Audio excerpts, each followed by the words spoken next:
Namaste Narasingaya.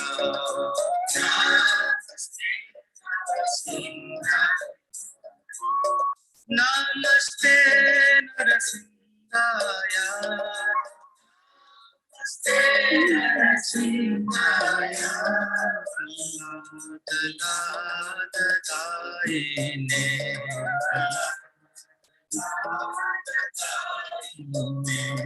Niranyakashi Purvakshaha.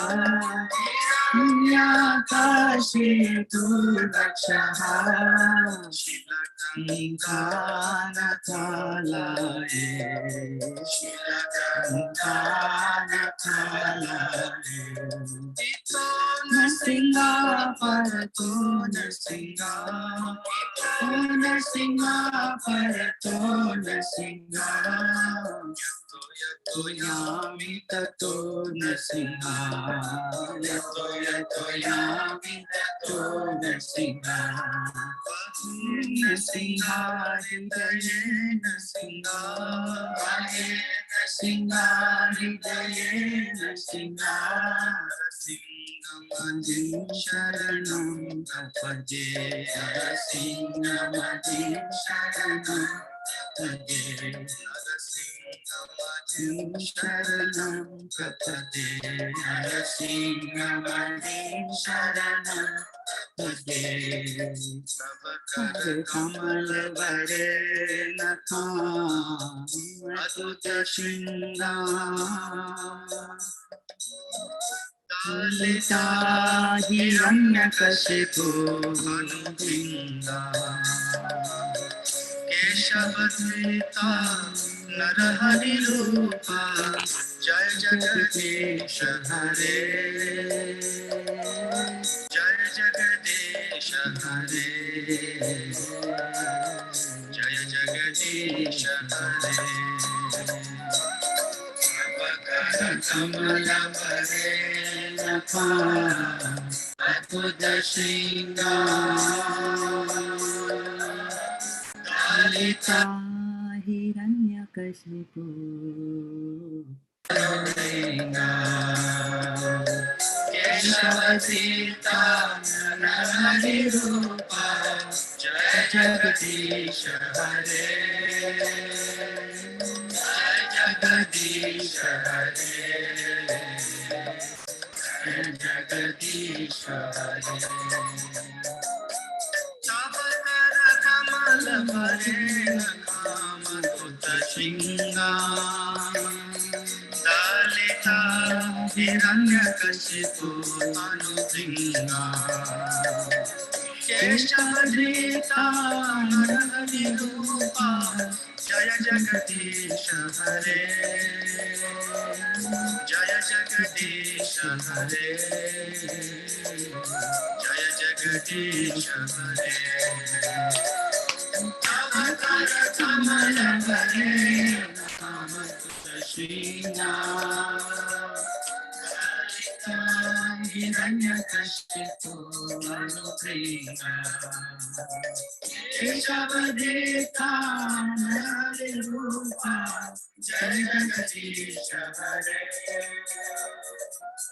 Jai Jagadish Hare. Jai Jagadish Hare. Keshavadvita Narahari Rupa. Jai Jagadish Hare. Jaya Jagadish Hare. Jaya Jagadish Hare. Keshavadvita Narahari Rupa. Jaya Jagadish Hare. Jaya Jagadish Hare. Hare Krishna Mataji. Hare Krishna, Sukharupa Mataji, Dandra Pranam. Dharapana Mataji, Jai Shri Prabhupada. Mataji, should we start? Absolutely, we were waiting for you. Okay. So I will just add the list here in the chat box. Meanwhile, Rasraj Prabhu, Mataji, do you want to start say the Mangalacharna prayer before we start, or how do you want? Yes, so yes, Rasraj Prabhu and his company is going to take care of all of that. And so Hare Krishna, Puja Mataji. Hare Krishna, So Puja Rasat Prabhu, so why don't you start with the Mangalachan prayers, and when time comes to do the reading from the Bhagavad Gita, then I will share the screen. Does that make sense?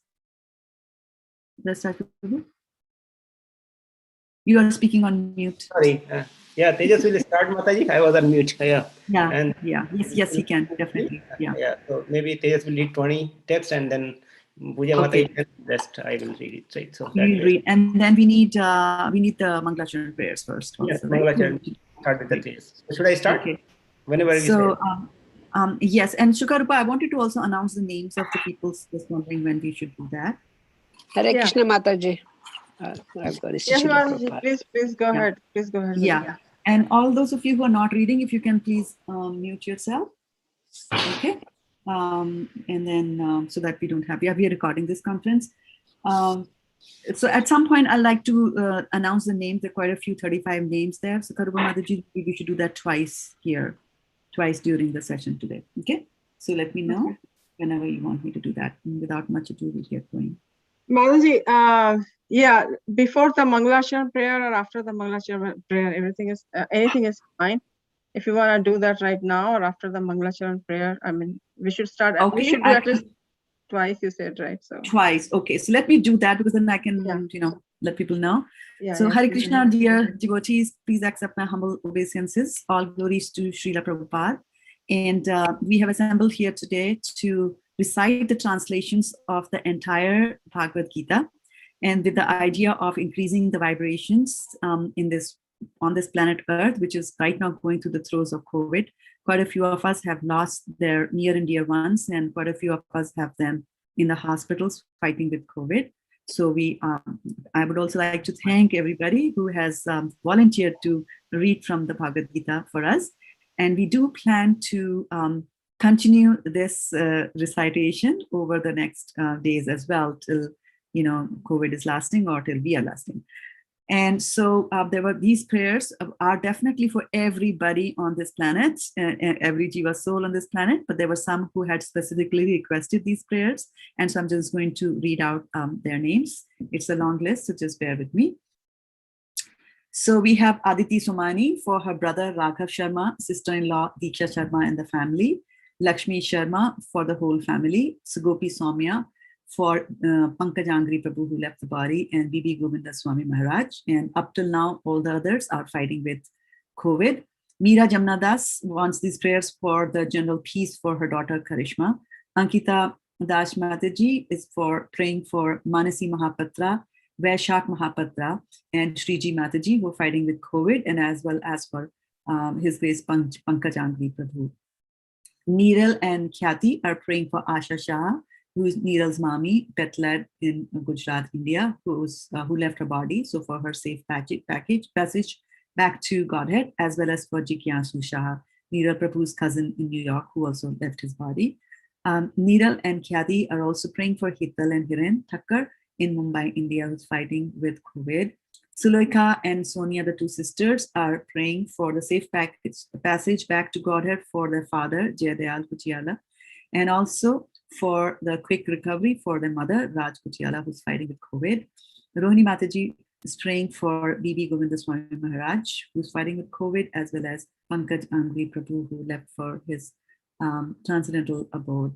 My husband, Rakesh Rajput, and myself, we are praying, among other things, for the safe passage back to Godhead for our brother / brother-in-law, Akhilesh Kumar, who left his body a couple of weeks ago.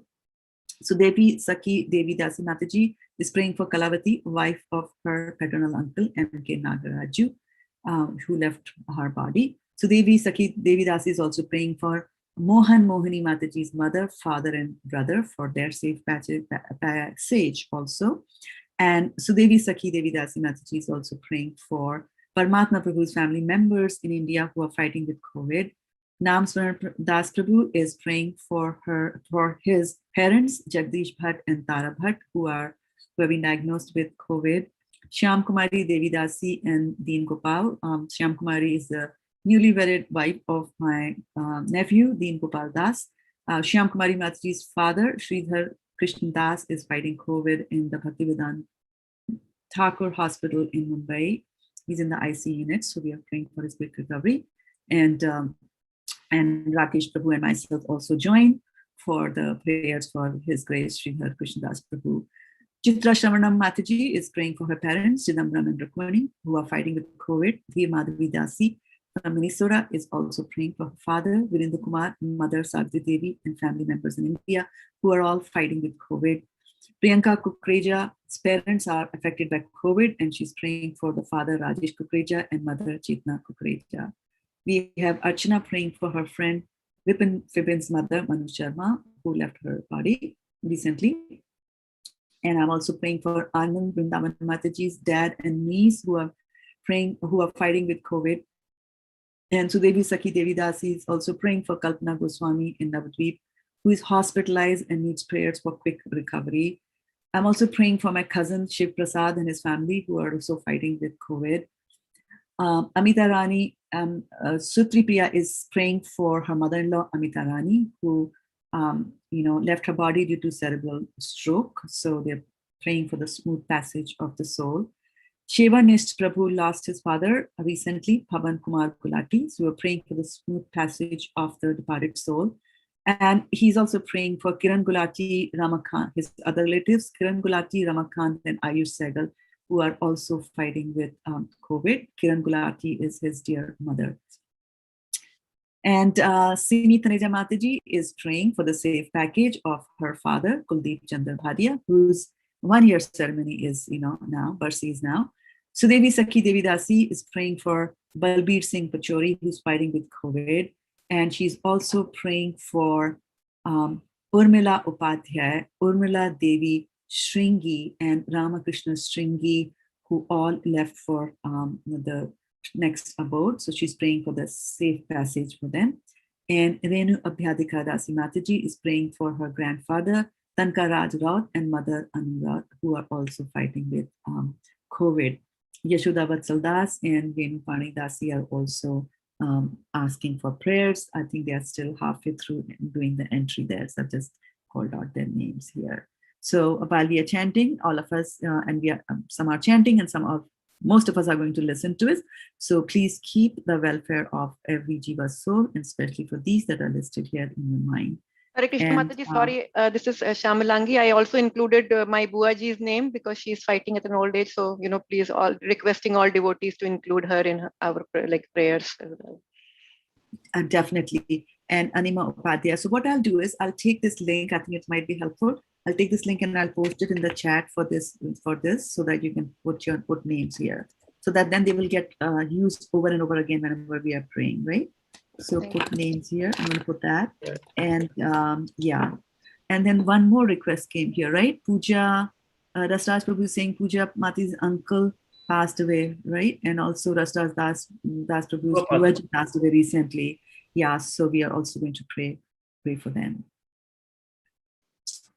Okay, and for those of us who are not infected with COVID, we are praying that we all stay safe so that we can serve Krishna to the utmost. Back to you, over to you, Rasraj Prabhu. Thank you, Zukarba Mataji. Yes, we can start with Mangalacharan. Yes, yeah.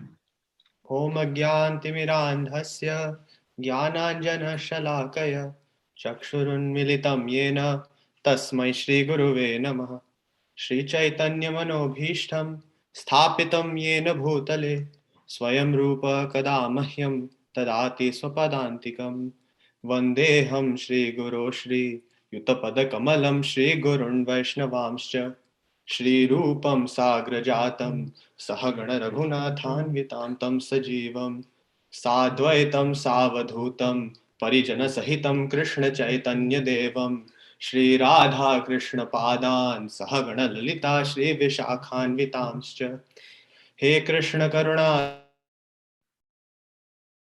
Sindho Deenabandho Jagatpate Gopesha Gopika Kanta Radha Kanta Namastate Tapta Kanchana Gaurangi Shri Radhe Vrindavaneshwari Vrishabhanusute Devi Pranamami Hari Priye Vansha Kalpatarubhyascha Kripa Sindhubhya Evacha Patitanam Pavanebhyo Vaishnavebhyo Namo Namah Jai Shri Krishna Chaitanya Prabhu Nityananda Shri Advaita Gadadhara Srivasadi Gaura Bhakta Hare Krishna Krishna Krishna Hare Hare Hare Rama Rama Rama Hare Hare Hare Krishna Krishna Krishna Hare Hare Hare Rama Rama Rama Hare Hare Hare Krishna Krishna Krishna Hare Hare Hare Rama Rama Hare Hare. Chapter 1, Observing the Armies on the Battlefield of Kurukshetra. Dhritarashtra said, O Sanjaya, after my sons and the sons of Pandu assembled in the place of pilgrimage at Kurukshetra, desiring to fight, what did they do? Sanjaya said, O king, after looking over the army arranged in military formation by the sons of Pandu, King Duryodhana went to his teacher and spoke the following words. O my teacher, behold the great army of the sons of Pandu, so expertly arranged by your intelligent disciple, the son of Drupad. Here in this army, many heroic bowmen, equal in fighting to Bhim and Arjuna, great fighters like Yuyudhana, Virata, and Drupada. There are also great heroic, powerful fighters like Drishtaketu, Chiketana, Chikitana, Kashiraj, Purujit, Kunti Bhoj, and Shaibya. There are the mighty Yudhamanyu, the very powerful Uttamauja, the son of Subhadra and the sons of Draupadi. All these warriors are great chariot fighters. But for your information, O best of the Brahmanas, let me tell you about the captains who are especially qualified to lead my military force. There are personalities like you, Bhishma, Karna, Kripa, Ashwathama, Vikarna, and the son of Somadatta called Bhurishrava, who are always victorious in battle. There are many other heroes who are prepared to lay down their lives for my sake. All of them are well equipped with different kinds of weapons, and all are experienced in military science. Our strength is immeasurable, and we are perfectly protected by grandfather Bhishma, whereas the strength of the Pandavas, carefully protected by Bhima, is limited. All of you must now give full support to grandfather Bhishma as you stand at your respective strategic points of entrance into the phalanx of the army. Then Bhishma, the great valiant grandsire of the Kuru dynasty, the grandfather of the fighters, blew his conch shell very loudly, making a sound like the roar of a lion, giving Duryodhana joy. After that, the conch shells, drums, bugles, trumpets, and horns were all suddenly sounded, and the combined sound was tumultuous. On the other side, both Lord Krishna and Arjuna, stationed on a great chariot drawn by white horses, sounded their transcendental conch shells. Lord Krishna blew his conch shell, called Panchajanya. Arjuna blew the Devadatta, and Bhim, the voracious eater and performer of Herculean tasks, blew his terrific conch shell, called Poundra. King Yudhishthira, the son of Kunti, blew his conch shell, the Ananta Vijay, and Nakul and Sadev blew Sughosh and Mani Pushpaka. That great archer, the king of Kashi, the great fighter Shikhandi, Drishtadhyumna, Virata, the incomparable Satyaki, Drupada, the sons of Draupadi, and others, O king, such as the mighty Arms, son of Subhadra, all blew their respective conch shells. The blowing of these different conch shells became uproarious, vibrating both in the sky and on the earth. It shattered the hearts of the sons of Dhritarashtra. At that time, Arjuna, the son of Pandu, seated in the chariot bearing the flag marked with Hanuman, took up his bow and prepared to shoot his arrows. O king, after looking at the sons of Dhritarashtra drawn in military array, Arjuna then spoke to Lord Krishna these words.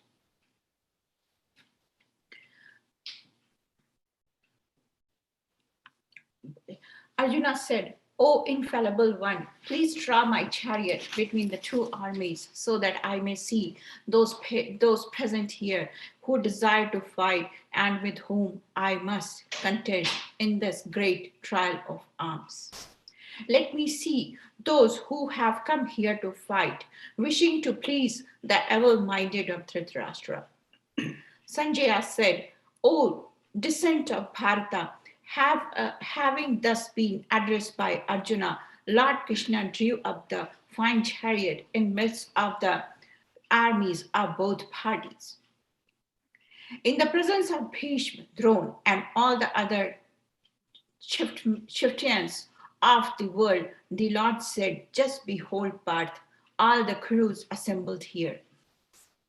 There Arjuna could see within the midst of the armies of both parties, his fathers, grandfathers, teachers, maternal uncles, brothers, sons, grandsons, friends, and also his father-in-law and well-wishers. When the son of Kunti, Arjuna, saw all these different grades of friends and relatives, he became overwhelmed with compassion and spoke thus.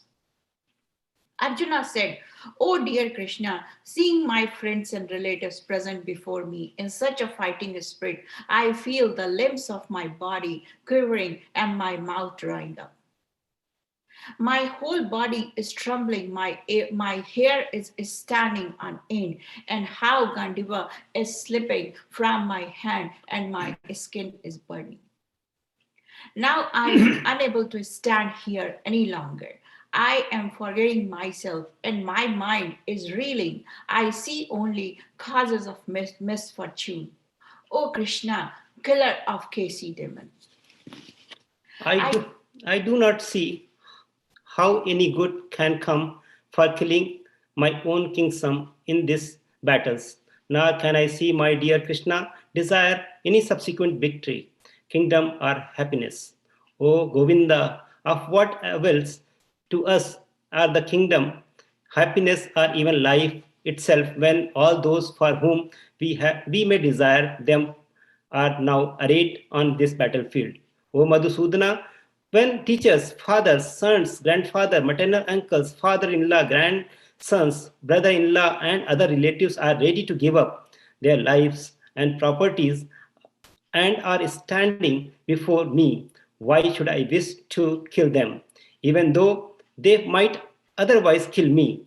O maintainers of all living entities, I am not prepared to fight with them, even in exchange for the three words, let alone the earth, what pleasures will be derives from killing the sons of the Dhritarashtra. Sin will overcome to us if we slay such aggressors. Therefore, it is not a proper for us to kill the sons and Dhritarashtra and other friends.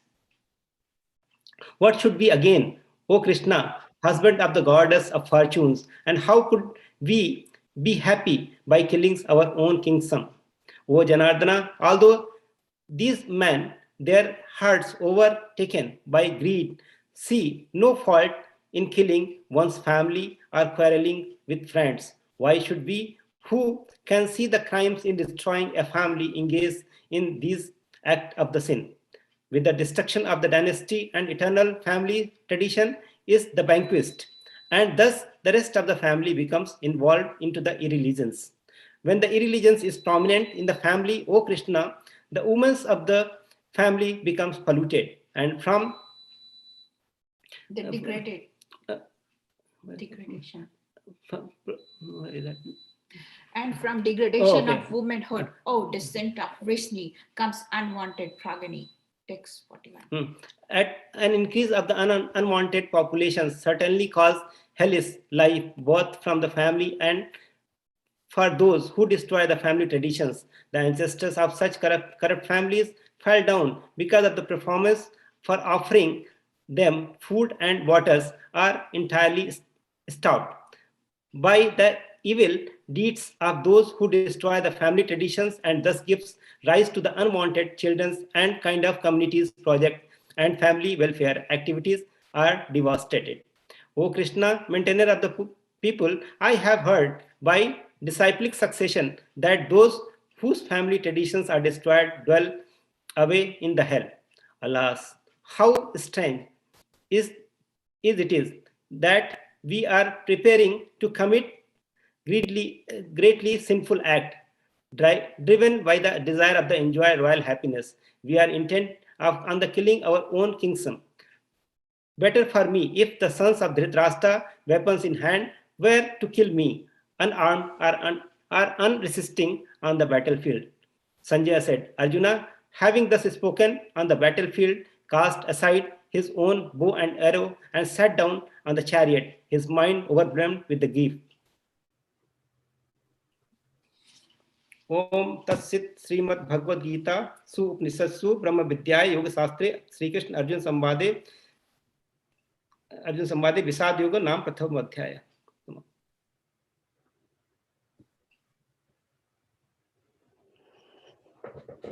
Archana Mataji. Hare Krishna devotees, Dandat Pranam. Yeah, please go ahead, Mataji. Yeah. Chapter 2, Contents of the Gita summarized. Text 1, Sanjaya said, seeing Arjuna full of compassion, his mind depressed, his eyes full of tears, Madhusudana, Krishna spoke the following words. Text 2, the Supreme Personality of Godhead said, my dear Arjuna, how have these impurities come upon you? They are not at all befitting a man who knows the value of life. They lead not to higher planets, but to infamy. Text 3, O son of Pritha, do not yield to this degrading impotence. It does not become you. Give up such petty weakness of heart and arise, O chastiser of the enemy. Text 4. Arjuna said, O killer of enemies, O killer of Madhu, how can I counterattack with arrows in battle men like Bhishma and Drona who are worthy of my worship? Text 5. It would be better to live in this world by begging than to live at the cost of the lives of great souls who are my teachers. Even though desiring worldly gain, they are superiors. If they are killed, everything we enjoy will be tainted with blood. Text 6. Nor do we know which is better, conquering them or being conquered by them. If we kill the sons of Dhritarashtra, we should not care to live, yet they are now standing before us on the battlefield. Text 7. Now I am confused about my duty and have lost all composure because of miserly weakness. In this condition, I am asking you to tell me for certain what is best for me. Now I am your disciple and a soul surrendered to you. Please instruct me. Text 8. I can find no means to drive away this grief, which is drying up my senses. I will not be able to dispel it, even if I win a prosperous, unrivaled kingdom on earth with sovereignty like the demigods in heaven. Text 9, Sanjaya said, having spoken thus, Arjuna, chastiser of enemies, told Krishna, Govinda, I shall not fight, and fell silent. Text 10, O descendant of Bharata, at that time Krishna, smiling in the midst of both the armies, spoke the following words to the grief-stricken Arjuna. Text 11, the Supreme Personality of Godhead said, while speaking learned words, you are mourning for what is not worthy of grief. Those who are wise lament neither for the living nor for the dead. Text 12. Never was there a time when I did not exist, nor you, nor all these kings, nor in the future shall any of us cease to be. Text 13. As the embodied soul continuously passes in this body from boyhood to youth to old age, the soul similarly passes into another body at death. A sober person is not bewildered by such a change. Text 14. O son of Kunti, the non-permanent appearance of happiness and distress and their disappearance in due course are like the appearance and disappearance of winter and summer seasons. They arise from sense perception, O sign of Bharata, and one must learn to tolerate them without being disturbed. Text 15, O best among men, Arjuna, the person who is not disturbed by happiness and distress and is steady in both is certainly eligible for liberation. Text 16, those who are seers of the truth have concluded that of the non-existent, the material body, there is no endurance, and of the eternal, the soul, there is no change. This they have concluded by studying the nature of both. Text 17, that which pervades the entire body, you should know to be indestructible. No one is able to destroy that imperishable soul. Text 18, the material body of the indestructible, immeasurable, and the eternal living entity is sure to come to an end. Therefore, fight, O descendant of Bharata. Text 9, neither he who thinks the living entity, the slayer, nor he who thinks it slain is in knowledge, for the self slays nor is slain. Text 20. For the soul there is neither birth nor death at any time. He has not come into being, nor does not come into being, and will not come into being. He is unborn, eternal, ever existing, and primeval. He is not slain when the body is slain. Text 21. O Partha, how can a person who knows that the soul is indestructible, eternal, unborn, and immutable kill anyone or cause anyone to kill? Text 22. As a person puts on new garments, giving up old ones, the soul similarly accepts new material bodies, giving up the old and useless ones. Text 23. The soul can never be cut into pieces by any weapon, nor burnt by fire, nor moistened by water, nor withered by the wind. Text 24. This individual soul is unbreakable and insoluble, and can be neither burned nor dried. He is everlasting, present everywhere, unchangeable, immovable, and eternally the same. Text 25. It is said that the soul is invisible, inconceivable, and immutable. Knowing this, you should not grieve for the body. Text 26. If, however, you think that the soul or the symptoms of life will always be born and die forever, you still have no reason to lament, O mighty armed. Text 27. One who has taken his birth is sure to die, and after death, one is sure to take birth again. Therefore, in the unavoidable discharge of your duty, you should not lament. Text 28. All created beings are unmanifest in their beginning, manifest in their interim state, and unmanifest again when annihilated. So what need is there for lamentation?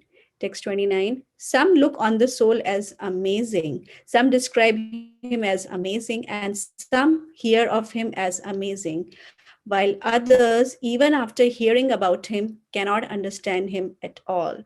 Text 30.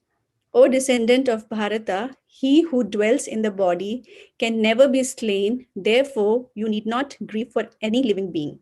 Text 31. Considering your specific duty as a Kshatriya, you should know that there is no better engagement for you than fighting on religious principles, and so there is no need for hesitation. Text 32. O Partha, happy are the Kshatriyas to whom such fighting opportunities come unsought, opening for them the doors of the heavenly planets. Text 33. If, however, you do not perform your religious duty of fighting, then you will certainly incur sins for neglecting your duties and thus lose your reputation as a fighter. Text 34. People will always speak of your infamy, and for a respectable person, dishonor is worse than death. Text 35. The great generals who have highly esteemed your name and fame will think that you have left the battlefield out of fear only, and thus they will consider you insignificant. Text 36. Your enemy will describe you in many unkind words and scorn your ability. What could be more painful for you? Text 37. O son of Kunti, either you will be killed on the battlefield and attain the heavenly planets, or you will conquer and enjoy the earthly kingdom. Therefore, get up with determination and fight. Do the fight for the sake of fighting without considering happiness or distress, loss or gain, victory or defeat, and by so doing you shall never incur sin. Thus far I have described this knowledge to you through analytical study. Now listen as I explain it in terms of working without fruitive results. O son of Pritha, when you act in such knowledge, you can free yourself from the bondage of works. In this endeavor, there is no loss or diminution, and a little advancement on this path can protect one from the most dangerous type of fear. Those who are on this path are resolute in purpose, and their aim is one. O beloved child of the Kurus, the intelligence of those who are irresolute is many-branched. Men of small knowledge are very much attached to the flowery words of the Vedas, which recommend various fruitive activities for elevation to heavenly planets, resultant good birth, power, and so forth. Being desirous of sense gratification and opulent life, they say that there is nothing more than this. In the minds of those who are too attached to sense enjoyment and material opulence and who are bewildered by such things, the resolute determination for devotional service to the Supreme Lord does not take place. The Vedas deal mainly with the subject of the three modes of material nature. O Arjuna, become transcendental to these three modes. Be free from all dualities and from all anxieties for gain and safety, and be established in the self. All purposes served by a small well can at once be served by a great reservoir of water. Similarly, all the purposes of Vedas can be served to one who knows the purpose behind them. You have a right to perform your prescribed duty, but you are not entitled to the fruits of action. Never consider yourself the cause of the results of your activities, and never be attached to not doing your duty.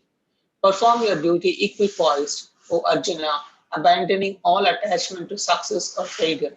Such equanimity is called yoga. O Dhananjaya, keep all abominable activities far distant by devotional service, and in that consciousness surrender unto the Lord. Surrender unto the Lord. Those who want to enjoy the fruits of their work are misers. A man engaged in devotional service rids himself of both good and bad reactions even in this life. Therefore, strive for yoga, which is the art of all work. By thus engaging in devotional service to the Lord, great sages or devotees free themselves from the results of work in the material world. In this way, they become free from the cycle of birth and death and attain the state beyond all miseries by going back to Godhead. When your intelligence has passed out of the dense forest of delusion, you shall become indifferent to all that has been heard and all that is to be heard. When your mind is no longer disturbed by the flowery language of the Vedas, and when it remains fixed in the trance of self-realization, then you will have attained the divine consciousness. Arjuna said, O Krishna, what are the symptoms of one whose consciousness is thus merged in transcendence? How does he speak? And what is his language? How does he sit? And how does he walk?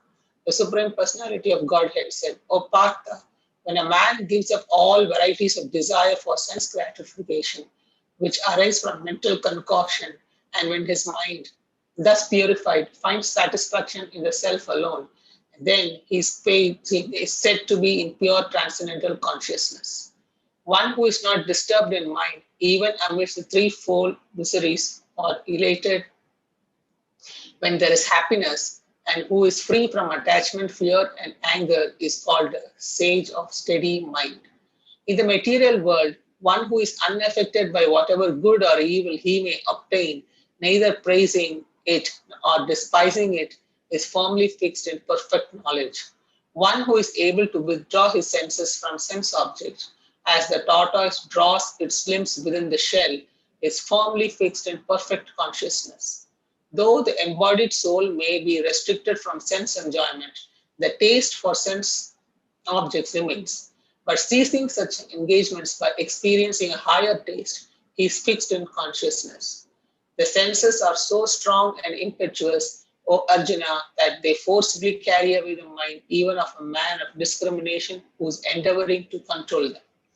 One who restrains his senses, keeping them under full control, and fixes his consciousness upon me, is known as a man of steady intelligence. While contemplating the objects of the senses, a person develops attachment for them, and from such attachment, lust develops, and from lust, anger arises. From anger, complete delusion arises, and from delusion, bewilderment of memory. When memory is bewildered, intelligence is lost, and when intelligence is lost, one falls down again into the material pool. But a person free from all attachment and aversion and able to control his senses through regulative principles of freedom can obtain the complete mercy of the Lord.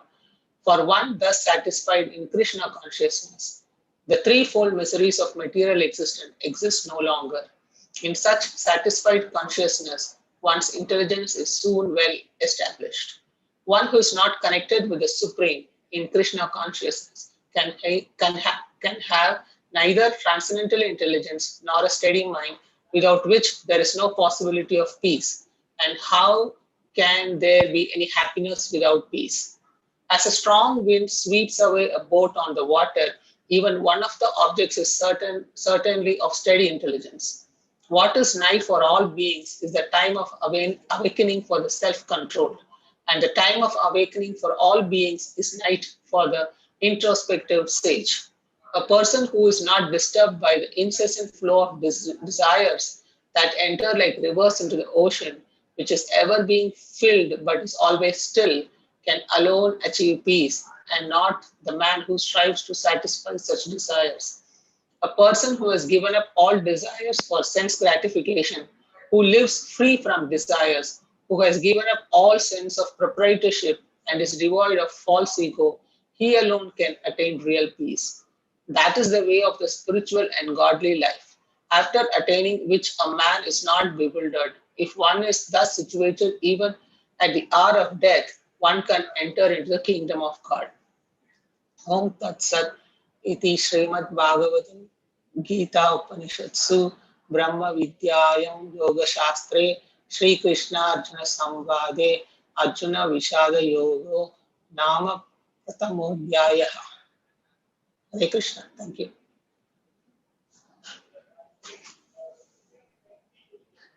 Nam Smaran Prabhu. Yes, Mataji. Hare Krishna. Yes, sir. Please go ahead. Chapter 3, Karma Yoga. Text 1. Arjuna said, O Janardhan, O Keshava, why do you want to engage me in this ghastly warfare? If you think that intelligence is better than fruity work. Text 2. My intelligence is bewildered by your equivocal instructions. Therefore, please tell me decisively which will be the most beneficial for me. Text 3. The Supreme Personality of Godhead said, O sinless Arjuna, I have already explained that there are two classes of men who try to realize the self. Some are inclined to understand it by empirical philosophical speculation, and others by devotional service. Text 4. Not by merely abstaining from work can one achieve freedom from reaction, nor by renunciation alone can one attain perfection. Text 5. Everyone is forced to act helplessly according to the qualities he has acquired from the modes of material nature. Therefore, no one can refrain from doing something, not even for a moment. Text 6. One who restrains the senses of action, but whose mind dwells on sense objects, certainly deludes himself and is called a pretender. Text 7. On the other hand, if a sincere person tries to control the active senses by the mind and begins Karma Yoga in Krishna consciousness without attachment, he is by far superior. Text 8. Perform your prescribed duty, for doing so is better than not working. One cannot even maintain one's physical body without work. Text 9. Work done as a sacrifice for Vishnu has to be performed. Otherwise, work causes bondage in this material world. Therefore, O son of Kunti, perform your prescribed duties for his satisfaction, and in that way you will always remain free from bondage. Text 10.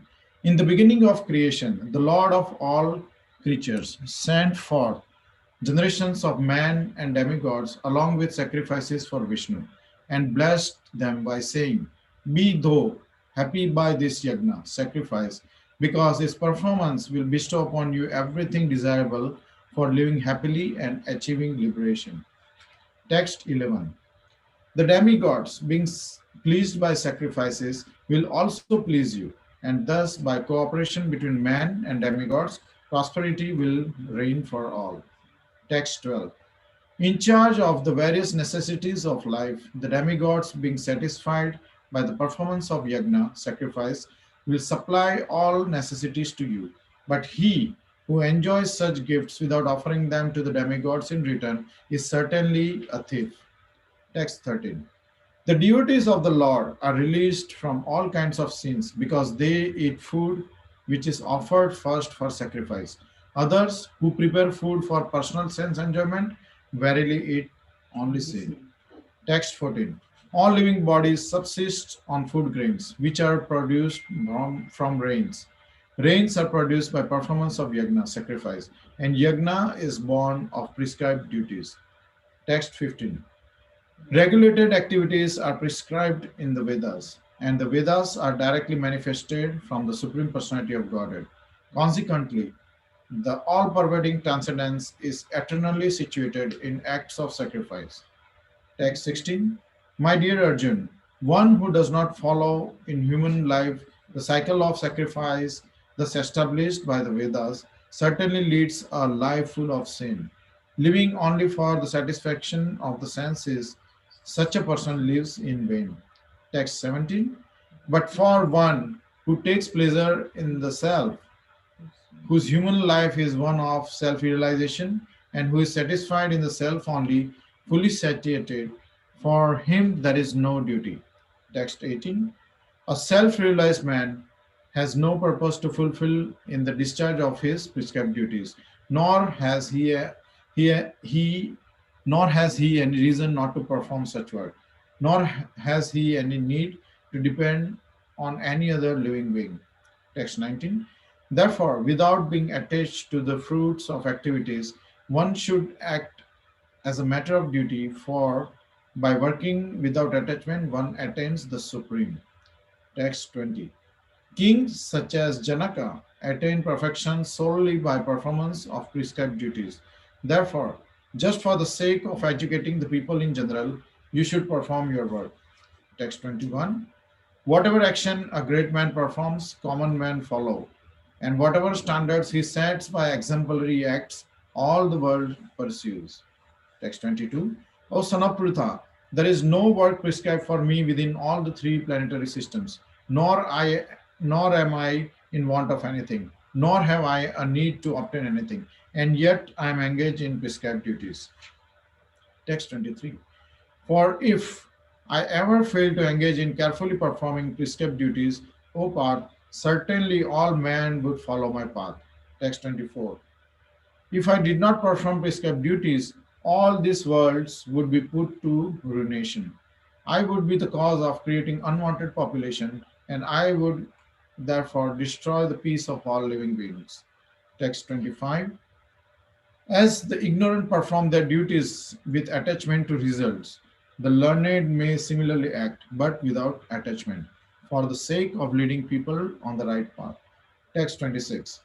So as not to disrupt the minds of ignorant men attached to the fruitive results of prescribed duties, a learned person should not induce them to stop work. Rather, by working in the spirit of devotion, he should engage them in all sorts of activities for the gradual development of Krishna consciousness. Text 27. The spirit soul, bewildered by the influence of false ego, thinks himself the doer of activities that are in actuality carried out by the three modes of material nature. Text 28. One who is in knowledge of the absolute truth, O mighty Am, does not engage himself in the senses and sense gratification, knowing well the differences between work in devotion and work for fruitive results. Text 29. Bewildered by the modes of material nature, the ignorant fully engage themselves in material activities and become attached. But the wise should not unsettle them, although these duties are inferior due to the performer's lack of knowledge. Text 30. Therefore, O Arjuna, surrendering all your works unto me, with full knowledge of me, without desires for profit, with no claims to proprietorship, and free from lethargy, fight. Text 31. Those persons who execute their duties according to my injunctions and who follow this teaching faithfully without envy become free from the bondage of fruitive actions. Text 32. But those who out of envy disregard these teachings and do not follow them regularly are to be considered bereft of all knowledge, be fooled and ruined in their endeavors for perfection. Text 33. Even a man of knowledge acts according to his own nature, for everyone follows the nature he has acquired from the three modes. What can repression accomplish? Text 34. There are principles to regulate attachment and aversion pertaining to the senses and their objects. One should not come under the control of such attachment and aversion because they are stumbling blocks on the path of self-realization. Text 35. It is far better to discharge one's prescribed duties, even though faultily, than another's duties perfectly. Distraction in the course of performing one's own duty is better than engaging in another's duties, for to follow another's path is dangerous. Text 36. Arjun said, O descendant of Vrishni, by what is one impelled to sinful acts, even unwillingly, as if engaged by force? Text 37. The Supreme Personality of Godhead said, it is lust only, Arjun, which is born of contact with the material mode of passion and later transformed into wrath, and which is the all-devouring sinful enemy of this world. Text 38. As fire is covered by smoke, as a mirror is covered by dust, or as the embryo is covered by the womb, the living entity is similarly covered by different degrees of this lust. Text 39. Thus, the wise living entity's pure consciousness becomes covered by his eternal enemy in the form of lust, which is never satisfied and which burns like a fire. Text 40. The senses, the mind, and the intelligence are the sitting places of this lust, though through them lust covers the real knowledge of the living entity and bewilders him. Text 41. Therefore, O Arjuna, best of the Bharatas, in the very beginning curb this great symbol of sin, lust, by regulating the senses, and slay this destroyer of knowledge and self-realization. Text 42. The working senses are superior to dull matter. Mind is higher than the senses. Intelligence is still higher than mind, and he, the soul, is even higher than the intelligence. Text 43. Thus, knowing oneself to be transcendental to the material senses, mind, and intelligence, O mighty Arjuna, one should steady the mind by deliberate spiritual intelligence, Krishna consciousness, and thus, by spiritual strength, conquer this insatiable enemy known as lust. Om Tat Sat iti Srimad Bhagavad-gita Upanishadsu Brahma Vidyayam Yoga Sastre Shri Krishna Arjuna Samvede Karma Yogo Nama Tritiyo Adhyayah. Om Tat Sat. Hare Krishna.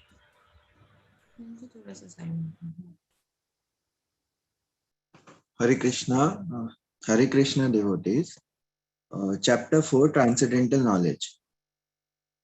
The personality of Godhead, Lord Krishna said, I instructed this imperishable science of yoga to sun god Vivashvan, and Vivashvan instructed it to Manu, the father of mankind, and Manu in turn instructed it to Ikshvaku. This supreme science was thus received through the chain of disciplic succession, and the saintly kings understood it in that way. But in the course of time, the succession was broken, and therefore the science as it appears to be lost. That very ancient science of the relationship with the Supreme is today told by me to you, because you are my devotee as well as my friend, and can therefore understand the transcendental mystery of this science. Arjuna said, the sun god Vivashvan is senior by birth to you. How I am to understand that in the beginning you instructed this science to him?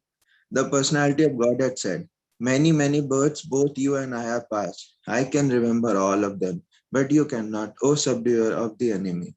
Although I am unborn, and my transcendental body never deteriorates, and although I am the Lord of all living entities, I still appear in every millennium in my original transcendental form. Whenever and wherever there is a decline in religious practice, O descendant of Bharat, and the predominant rise of irreligion, at that time I descend myself to deliver the pious and to annihilate the miscreants, as well as to establish the principles of religion. I myself appear millennium after millennium. One who knows the transcendental nature of my appearance and activities does not, upon leaving the body, take his birth again in this material world, but attains my eternal abode, O Arjuna. Being freed from attachment, fear, and anger, being fully absorbed in me, and taking refuge in me. Many persons in the past became purified by knowledge of me, and thus they all attained transcendental love for me. As all surrender unto me, I reward them accordingly. Everyone follows my path in all respects, O son of Pritha. Men in this world desire success in fruitive activities, and therefore they worship the demigods. Quickly, of course, men get results from fruitive work in this world. According to the three modes of material nature and the work associated with them, the four divisions of human society are created by me. And although I am the creator of this system, you should know that I am yet the non doer, being unchangeable. There is no work that affects me, nor do I aspire for the fruits of action. One who understands this truth about me also does not become entangled in the fruitive reactions of work. All the liberated souls in the ancient times acted with this understanding of my transcendental nature. Therefore, you should perform your duty following in their footsteps. Even the intelligent are bewildered in determining what is action and what is inaction. Now I shall explain to you what action is, knowing which you shall be liberated from all misfortune. The intricacies of action are very hard to understand. Therefore, one should know properly what action is, what forbidden action is, and what inaction is. One who sees inaction is action, and action in inaction is intelligent among men. He is in the transcendental position, although engaged in all sorts of activities. One is understood to be in full knowledge, whose every endeavor is devoid of desire for sense gratification. He is said by sages to be a worker for whom the reactions of work have been burned up by the fire of perfect knowledge. Abandoning all attachment to the results of his activities, ever satisfied and independent, he performed no fruitive action, although engaged in all kinds of undertaking. Such a man of understanding acts with mind and intelligence perfectly controlled, gives up all sense of proprietorship over his possession, and acts only for the bare necessities of life. Thus working, he is not affected by sinful reaction. He who is satisfied with gain which comes of its own accord, who is free from duality and does not envy, who is steady in both success and failure, is never entangled, although performing actions. The work of a man who is unattached to the modes of material nature and who is fully situated in transcendental knowledge merges entirely into transcendence. A person who is fully absorbed in Krishna consciousness is sure to attain the spiritual kingdom because of his full contribution to spiritual activities, in which the consumption is absolute and that which is offered is of the same spiritual nature. Some yogis perfectly worship the demigods by offering different sacrifices to them, and some of other sacrifices in the fire of the Supreme Brahman. Some, the unadulterated brahmacharis, sacrifice the hearing process and the senses in the fire of mental control, and others, the regulated householders, sacrifice the object of the senses in the fire of the senses. Others, who are interested in achieving self-realization through control of the mind and senses, offer the functions of all the senses and of the life breath as oblations into the fire of the controlled mind. Having accepted strict vows, some become enlightened by sacrificing their possessions, and others by performing severe austerities, by practicing the yoga of eightfold mysticism, or by studying the Vedas to advance in transcendental knowledge. Still others, who are inclined to the process of breath restraint to remain in trance, practice by offering the movement of the outgoing breath into incoming and the incoming breath into the outgoing, and thus at the last remain in trance, stopping all breathing. Others, curtailing the eating process, offer the outgoing breath into itself as a sacrifice. All these performers who know the meaning of sacrifice become cleansed of sinful reaction, and having tasted the nectar of the results of sacrifices, they advance toward the supreme eternal atmosphere. O best of the Kuru dynasty, without sacrifice, one can never live happily on this planet or in this life. What then of the next? All these different types of sacrifice are approved by Vedas, and all of them are born of different types of work. Knowing them as such, you will become liberated. O chastiser of the enemy, the sacrifice performed in knowledge is better than the mere sacrifice of the material possessions. After all, O son of Pritha, all sacrifices of work culminate in transcendental knowledge. Just try to learn the truth. by approaching a spiritual master. Inquire from him submissively and render service unto him. The self-realized souls can impart knowledge unto you because they have seen the truth. Having obtained real knowledge from a self-realized soul, you will never fall again into such illusion. For by this knowledge, you will see that all living beings are but part of the Supreme, or in other words, that they are mine. Even if you are considered to be the most sinful of all sinners, when you are situated in the boat of transcendental knowledge, you will be able to cross over the ocean of miseries. As a blazing fire turns firewood to ashes, O Arjuna, so does the fire of knowledge burn to ashes all the reactions to material activities. In this world, there is nothing so sublime and pure as transcendental knowledge. Such knowledge is the mature fruit of all mysticism, and one who has become accomplished in the practice of devotional service enjoys this knowledge within himself in due course of time. A faithful man who is dedicated to transcendental knowledge and who subdues his senses is eligible to achieve such knowledge, and having achieved it, he quickly attains the supreme spiritual peace. But ignorant and faithless person who doubt the revealed scripture do not attain God consciousness. They fall down. For the doubting soul, there is happiness neither in this world nor in the next. One who acts in devotional service, renouncing the fruits of his action, and whose doubts have been destroyed by transcendental knowledge, is situated factually in the self. Thus, he is not bound by the reactions of work, O conqueror of the riches. Therefore, the doubts which has arisen in your heart out of ignorance should be slashed by the weapon of knowledge. Armed with yoga, O Bharat, stand and fight. Thus end the Bhakti Vedanta of Srimad Bhagavad-gita in the matter of transcendental knowledge.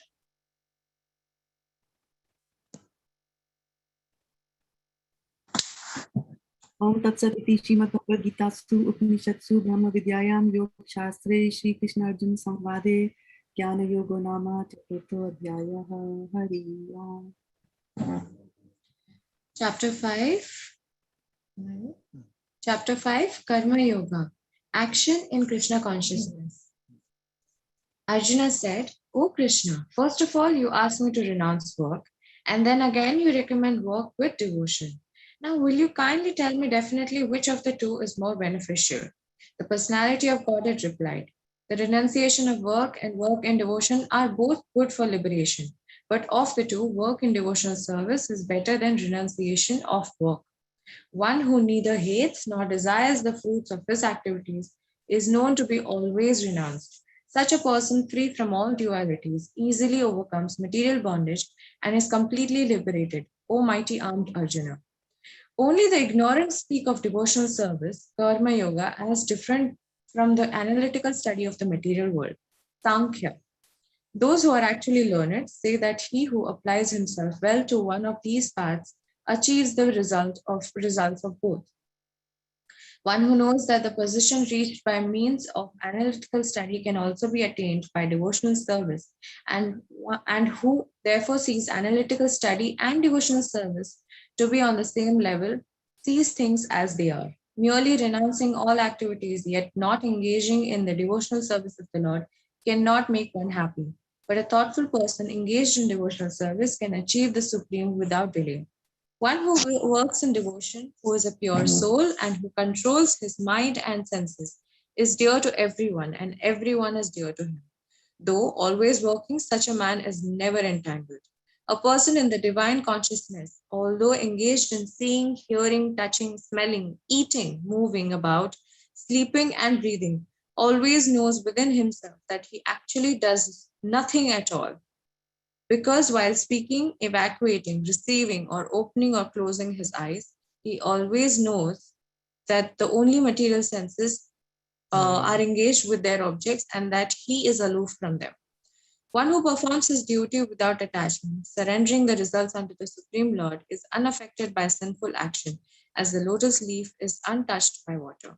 The yogis, abandoning attachment, act with body, mind, intelligence, and even with the senses, only for the purpose of purification. The steadily devoted soul attains unadulterated peace because he offers the result of all activities to me. Whereas a person who is not in union with the divine, who is greedy for the fruits of his labor, becomes entangled.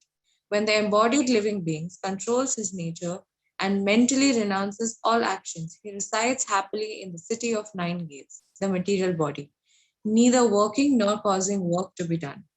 The embodied spirit, master of the city of his body, does not create activities, nor does he induce people to act, nor does he create the fruits of action. All this is enacted by the modes of material nature. Nor does the Supreme Personality, Supreme Lord assume anyone's sinful or pious activities. Embodied beings, however, are bewildered because of the ignorance which covers their real knowledge. When, however, one is entitled with the knowledge by enlightened with the knowledge by which science is destroyed, then his knowledge reveals everything, as the sun lights up everything in the daytime. When one's intelligence, mind, faith, and refuge are all fixed in the Supreme, then one becomes fully cleansed of misgivings through complete knowledge, and thus proceeds straight on the path of liberation. The humble sages, by virtue of true knowledge, see with equal vision a learned and gentle Brahmana, a cow, an elephant, a dog, and a dog eater, outcast. Those whose minds are established in sameness and equanimity have already conquered the conditions of birth and death.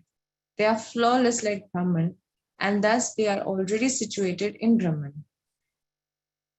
A person who neither rejoices upon achieving something pleasant nor laments upon obtaining something unpleasant, who is self-intelligent, who is unbewildered, and who knows the science of God is already situated in transcendence.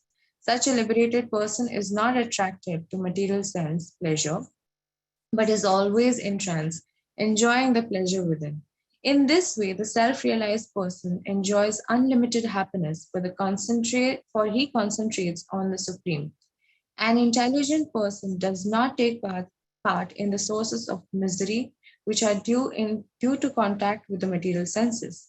O son of Kunti, such pleasures have a beginning and an end, and so the wise man does not delight in them. Therefore, giving up this present body, if one is able to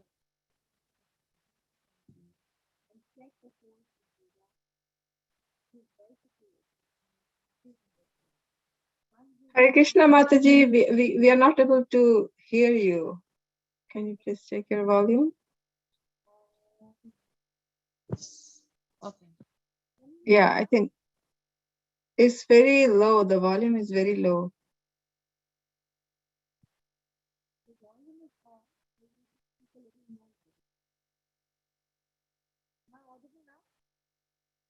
Still, it is low. I mean, earlier it was better. Earlier it was good. Something happened, I think. Something. Okay. Yeah, now it is better. Yeah, go ahead. Yeah. Now better? Yeah. Okay, so from which text shall I reread again?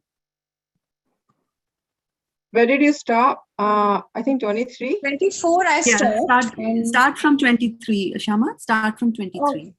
Okay, Mataji. All right. Before giving up this present body, if one is able to tolerate the urges of the material senses and check the force of desire and anger, he is well situated and is happy in this world. One whose happiness is within, who is active and rejoices within, and whose aim is inward, is actually the perfect mystic. He is liberated in the Supreme, and ultimately he attains the Supreme. Those who are beyond the dualities that arise from doubts, whose minds are engaged within, who are always busy working for the welfare of all living beings, and who are free from all sins, achieve liberation in the Supreme.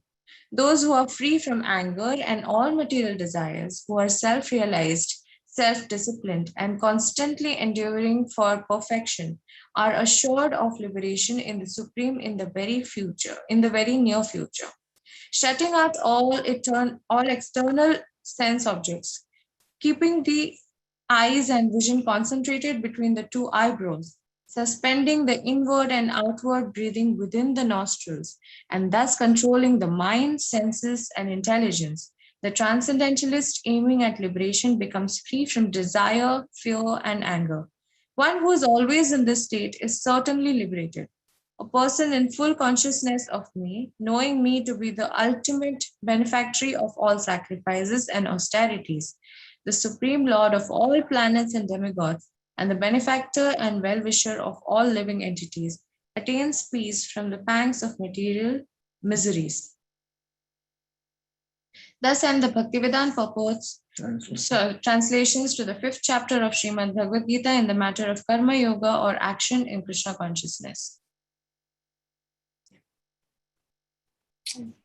Om Tat Sat iti Srimad Bhagavad Gita Su Upanishadsu Dhamma Vidyayam Yog Shastre Shri Krishna Arjuna Samvade Karma Sannyasa Yogo Nama Panchamo Adhyaya Hari Om.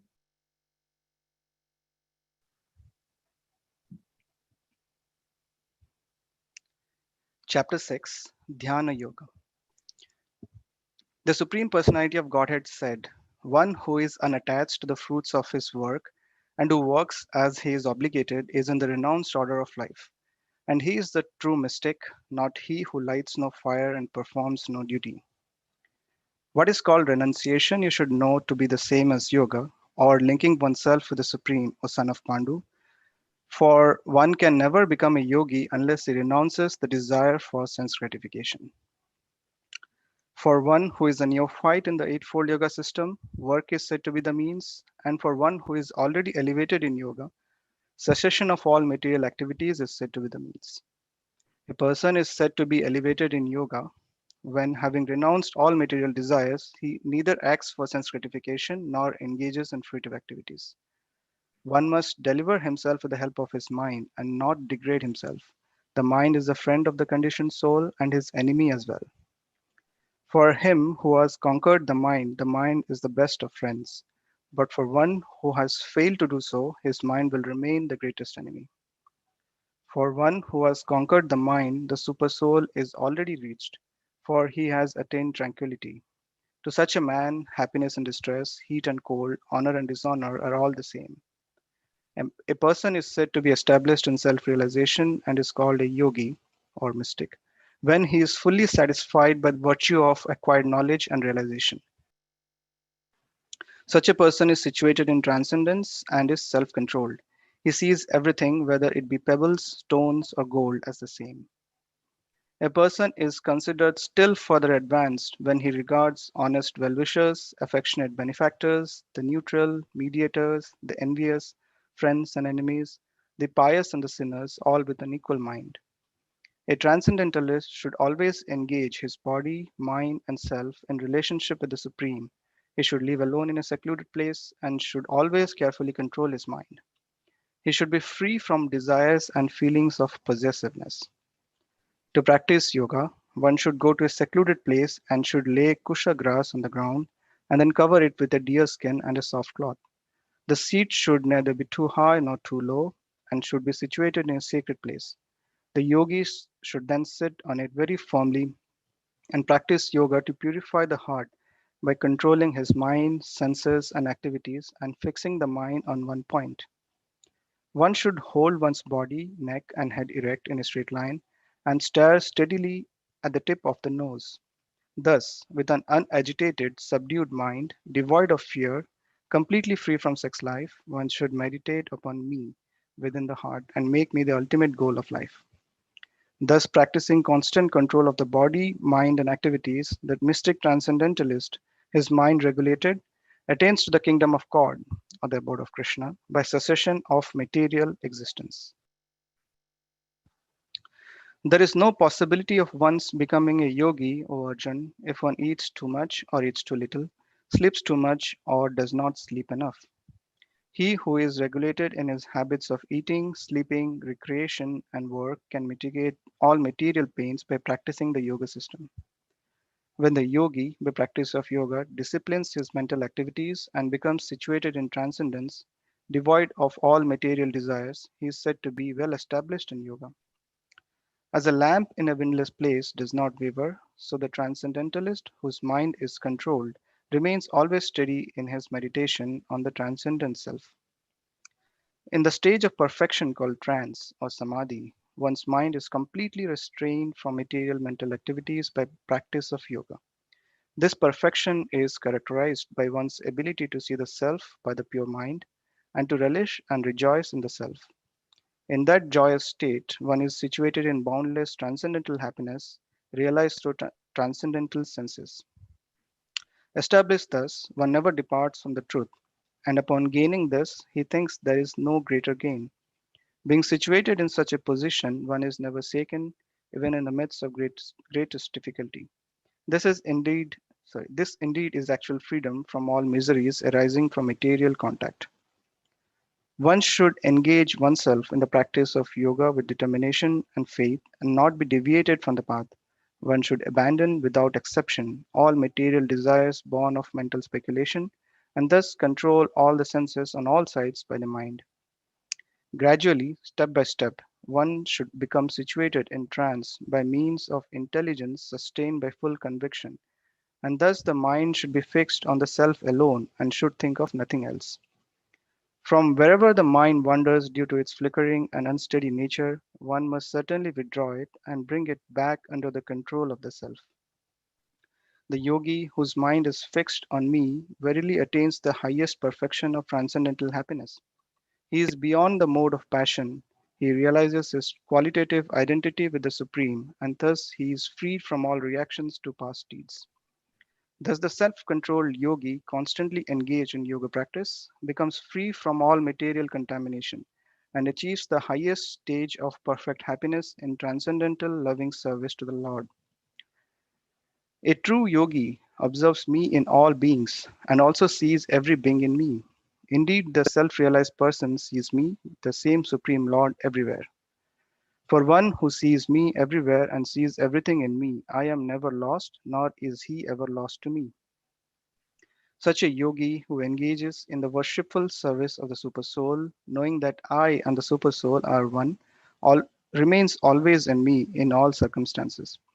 He is a perfect yogi who, by comparison to his own self, sees the true equality of all beings in both their happiness and their distress, O Arjun.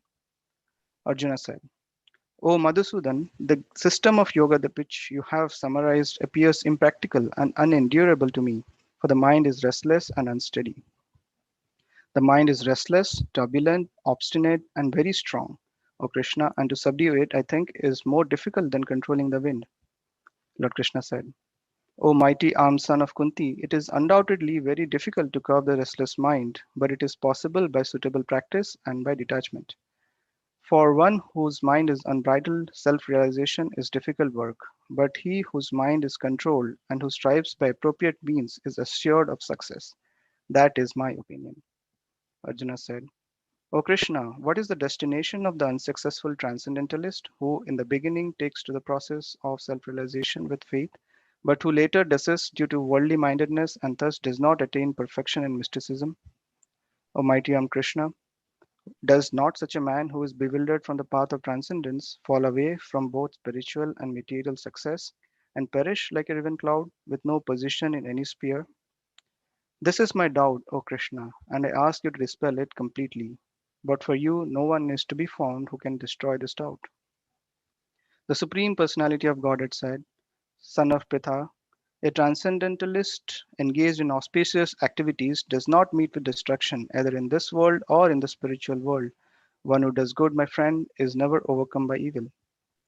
The unsuccessful yogi, after many years of enjoyment on the planets of the pious living entities, is born into a family of righteous people or into a family of rich aristocracy. Or, if successful after long practice of yoga, he takes his birth in a family of transcendentalists who are surely great in wisdom. Certainly, such a birth is rare in this world. On taking such a birth, he revives the divine consciousness of his previous life, and he again tries to make further progress in order to achieve complete success, O son of Kuru. By virtue of the divine consciousness of his previous life, he automatically becomes attracted to the yogic principles, even without seeking them. Such an inquisitive transcendentalist stands always above the ritualistic principles of the scriptures. And when the yogi engages himself with sincere endeavor in making further progress, being washed of all contaminations, then ultimately, achieving perfection after many births of practice, he attains the supreme goal. A yogi is greater than the ascetic, greater than the empiricist, and greater than the fruitive worker. Therefore, O Arjun, in all circumstances be a yogi. And of all yogis, the one with great faith who always abides in me, thinks of me within himself, and renders transcendental loving service to me, he is the most intimately united with me in yoga and is the highest of all. That is my opinion. Om Tat Sat iti Srimad Bhagavad-gita Supanisadsu Brahma Vidyayam Yoga Sastre Sri Krishna Arjuna Samvade Dhyana Yoga Nama Sashto Adhyayah Hari Om.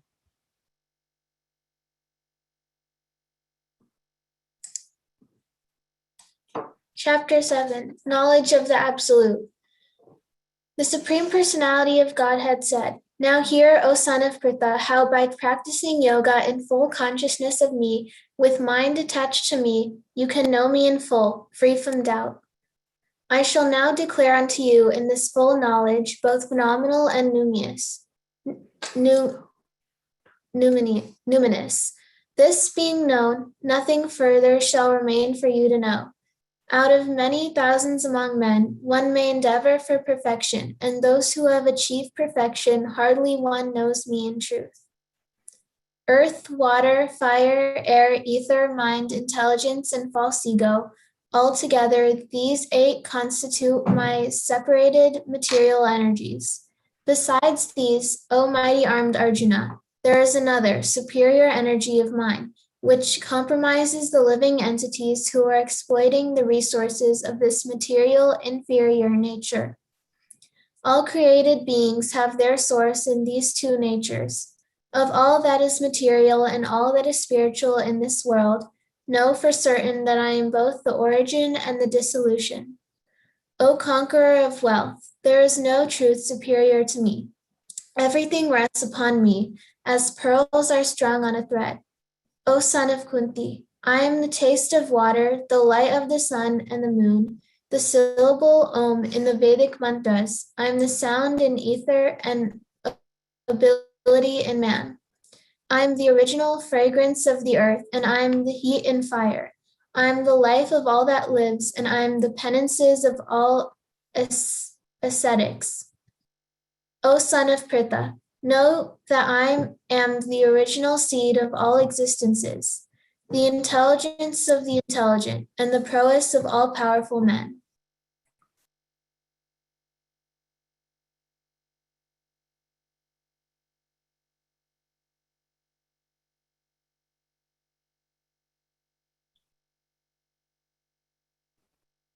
Text 11. You are on mute. You unmuted or no? Yeah, now better. You unmute. Mute. See.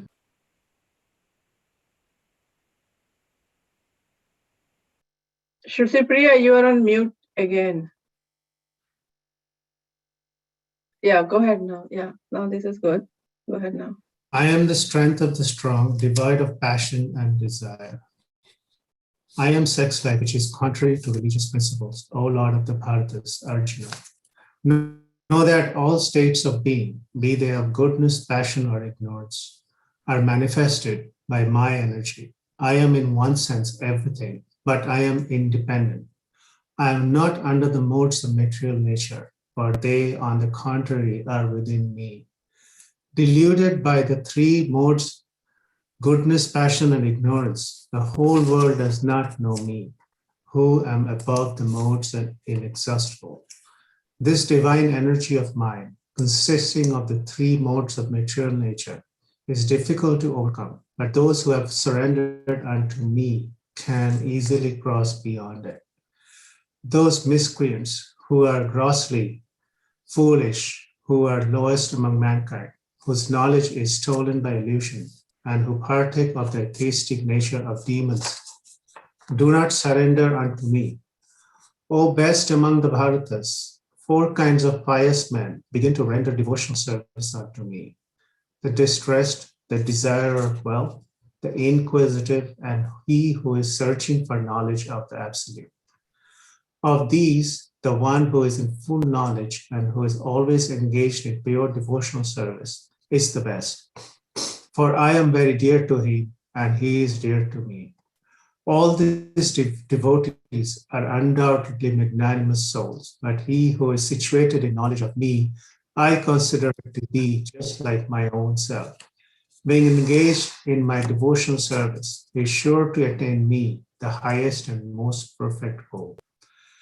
After many births and deaths, he who is actually in knowledge surrenders unto me, knowing me to be the cause of all causes and all that is.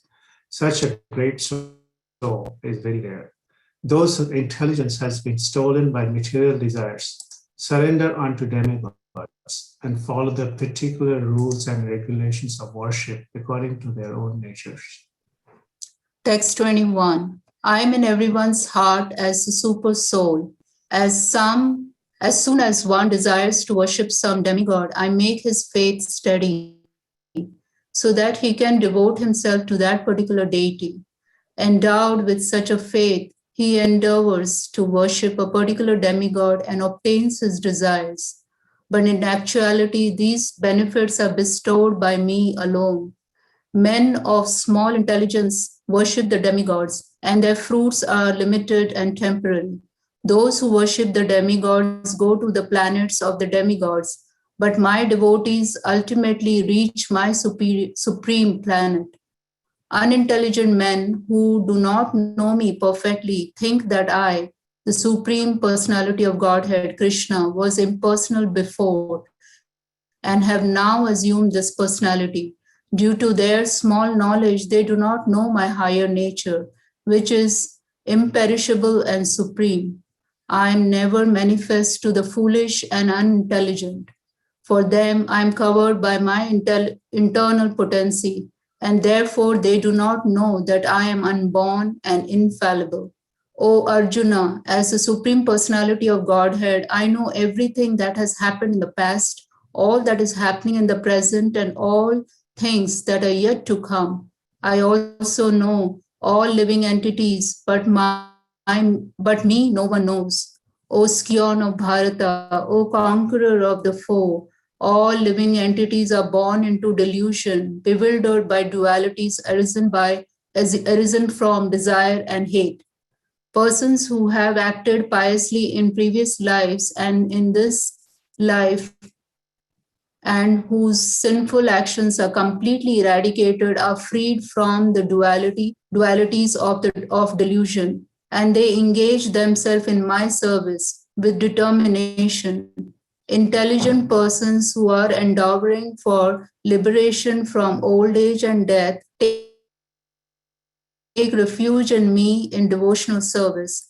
They are actually Brahman because they entirely know everything about transcendental activities.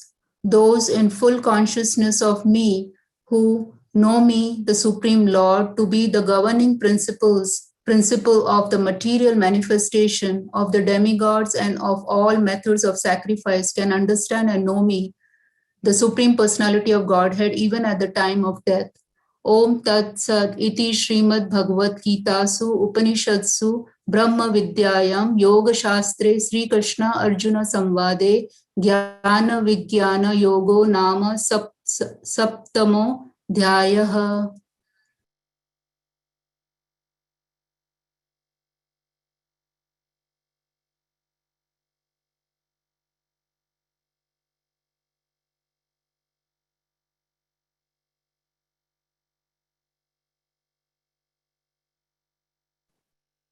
Meera Mataji, you're there?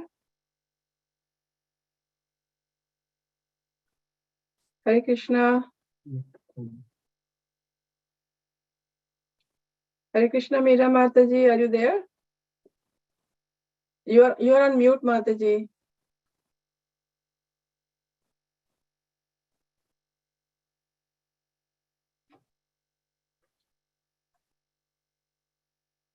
You're still on mute, Mataji. Hare Krishna, Meera Mataji, you're on mute.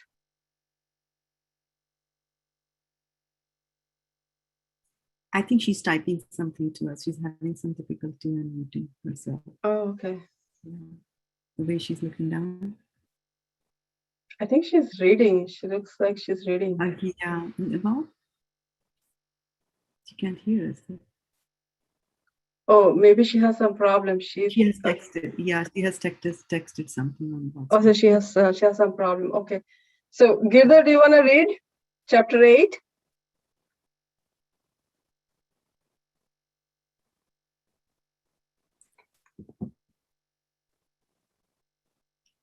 Yes, Mataji. Ask Giri. Yeah. Yes, Yeah, go please ahead. go ahead, Mataji. Go ahead. Yeah, go ahead. Arjuna inquired, O my lord, O supreme person, what is Brahman? What is the self? What are fruitive activities? What is this material manifestation? And what are the demigods? Please explain this to me. Who is the Lord of sacrifice and how does he live in the body, O Madhusudana? Who is the Lord of sacrifice and how does he live in the body, O Madhusudana? And how can those engaged in devotional service know you at the time of death? The Supreme Personality of Godhead said, the indestructible transcendental living entity is called Brahman and his eternal nature is called Adhyatma, the self. Action pertaining to the development of the material bodies of the living entities is called karma, or fruitive activities. O best of the embodied beings, the physical nature, which is constantly changing, is called Adi Bhuta, the material manifestation. The universal form of the Lord, which includes all the demigods, like those of the sun and the moon, is called Adi Daiva. And I, the Supreme Lord, represented as the supersoul in the heart of every embodied being, am called Adi Yajna, the Lord of sacrifice. So Giridhar, we issue speeding tickets here. I'll read slow. All right, yeah. Okay, let's go. And whoever, at the end of his life, quits his body remembering me alone, at once attains my nature. Of this there is no doubt. Whatever state of being one remembers when he quits his body, O son of Kunti, that state he will attain without fail. Therefore, Arjuna, you should always think of me in the form of Krishna, and at the same time carry out your prescribed duty of fighting. With your activities dedicated to me and your mind and intelligence fixed on me, you will attain me without doubt. He who meditates on me as the Supreme Personality of Godhead, his mind constantly engaged in remembering me, undeviated from the path, he, O Partha, is sure to reach me. One could meditate upon the Supreme Person as the one who knows everything, as he who is the oldest, who is the controller, who is smaller than the smallest, who is the maintainer of everything, who is beyond all material conception, who is inconceivable, and who is always a person. He is luminous like the sun, and he is transcendental, beyond this material nature. One who, at the time of death, fixes his life air between the eyebrows, and by the strength of yoga, with an undeviating mind, engages himself in remembering the Supreme Lord in full devotion, will certainly attain to the Supreme Personality of Godhead. Persons who are learned in the Vedas, who utter Omkara, and who are great sages in the renounced order, enter into Brahma. Desiring such perfection, one practices celibacy. I shall now briefly explain to you this process by which one may attain salvation. The yogic situation is that of detachment from all sensual engagements. Closing all the doors of the senses and fixing the mind on the heart and the life air at the top of the head, one establishes himself in yoga. After being situated in this yoga practice and vibrating the sacred syllable Om, the supreme combination of letters, if one thinks of the Supreme Personality of Godhead and quits his body, he will certainly reach the spiritual planets. For one who always remembers me without deviation, I am easy to obtain. O son of Pritha, because of his constant engagement in devotional service. After attaining me, the great souls who are yogis in devotion never return to this temporary world, which is full of miseries, because they have attained the highest perfection. From the highest planet in the material world down to the lowest are all places of misery, wherein repeated birth and death take place. But one who attains to my abode, O son of Kunti, never takes birth again. By human calculation, 1,000 ages taken together form the duration of Brahma's one day, and such also is the duration of his night. At the beginning of Brahma's day, all living entities become manifest from the unmanifest state, and thereafter, when the night falls, they are merged into the unmanifest again. Again and again, when Brahma's day arrives, all living entities come into being, and with the arrival of Brahma's night, they are helplessly annihilated. Yet there is another unmanifest nature, which is eternal and is transcendental to this manifested and unmanifested matter. It is supreme and is never annihilated. When all in this world is annihilated, that part remains as it is. That which the Vedantists describe as unmanifest and infallible, that which is known as the supreme destination, that place from which, having attained it, one never returns, that is my supreme abode. The Supreme Personality of Godhead, who is greater than all, is attainable by unalloyed devotion. Although he is present in his abode, he is all-pervading, and everything is situated within him. O best of the Bharatas, I shall now explain to you the different times at which, passing away from this world, the yogi does or does not come back. Those who know the Supreme Brahman attain that Supreme by passing away from the world during the influence of the fiery god, in the light, at an auspicious moment of the day, during the fortnight of the waxing moon, or during the 6 months when the sun travels in the north. The mystic who passes away from this world during the smoke, the night, the fortnight of the waning moon, or the 6 months when the sun passes to the south, reaches the moon planet, but again comes back. According to Vedic opinion, there are two ways of passing from this world, one in light and one in darkness. When one passes in light, he does not come back, but when one passes in darkness, he returns. Although the devotees know these two paths, O Arjuna, they are never bewildered. Therefore, be always fixed in devotion. The person who accepts the path of devotional service is not bereft of the results derived from studying the Vedas, performing sacrifices, undergoing austerities, giving charity, or pursuing philosophical and fruitive activities. Simply by performing devotional service, he attains all these, and at the end, he reaches the supreme eternal abode. Thank you, Girdhar. Om Tat Sat. Mataji, you want to read Om Tat Sat? It is Srimad Bhagavad-gita Prishadu Brahma Vidya Yoga Sastre Sri Krishna Samvade Sri Krishna Arjuna Samvade Akshara Brahmana Yoge Yogo Taraka Brahma Yogo Nama Astamo Adhyaya.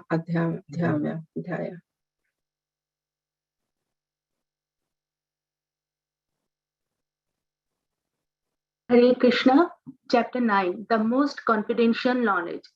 Text 1. The Supreme Personality of Godhead said, My dear Arjuna, because you are never envious of me, I shall impart to you this most confidential knowledge and realization, knowing which you shall be relieved of the miseries of material existence. Text 2. This knowledge is the king of education, the most secret of all secrets. It is the purest knowledge, and because it gives direct perception of the self by realization, it is the perfection of religion. It is everlasting and it is joyfully performed. Text 3. Those who are not faithful in the devotional service cannot attain me, O conqueror of enemies. Therefore, they return to the path of birth and death in this material world. Text 4. By me, in my unmanifested form, this entire universe is pervaded. All beings are in me, and I am not in them. Text 5.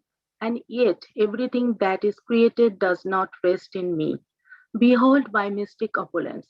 Although I am the maintainer of all living entities, and although I am everywhere, I am not a part of this cosmic manifestation. For myself is the very source of creation. Text 6. Understand that as the mighty wind blowing everywhere rests always in the sky, all created being rest in me. Text 7. O son of Kunti, at the end of the millennium, all material manifestations enter into my nature. And at the beginning of another millennium, by my potency, I create them all again. Text 8. The whole cosmic order is under me. Under my will, it is automatically manifested again and again. And under my will, it is annihilated at the end. Text 9. O Dhananjaya, all this work cannot bind me. I am ever detached from all these material activities, seated as though neutral. Text 10. This material nature, which is one of my energies, is working under my direction. O son of Kuntri, producing all moving and non-moving beings. Under its rule, this manifestation is created and annihilated again and again. Text 11. Fools deride me when I descend in the human form. They do not know my transcendental nature as the supreme lord of all that be. Text 12. Those who are thus bewildered are attracted by demoniac and atheistic views. In the deluded condition, their hopes for liberation, their fruitive activities, and their culture of knowledge are all defeated. Text 13. O son of Pritha, those who are not deluded, the great souls, are under the protection of the divine nature. They are fully engaged in devotional service because they know me as the Supreme Personality of Godhead, original and inexhaustible. Text 14. Always chanting my glories, endeavoring with great determination, bowing down before me, these great souls perpetually worship me with devotion. Text 15. Others who engage in sacrifice by the cultivation of knowledge worship the Supreme Lord as the one without a second, as diverse in many and in the universal form. Text 16. But it is I who am the ritual, I, the sacrifice, the offering to the ancestors, the healing herb, the transcendental chant. I am the butter and the fire and the offering. Text 17. I am the father of this universe, the mother, the support, and the grandsire. I am the object of knowledge, the purifier, and the syllable Om. I am also the Rig, the Shama, and the Yajur Vedas. Text 18.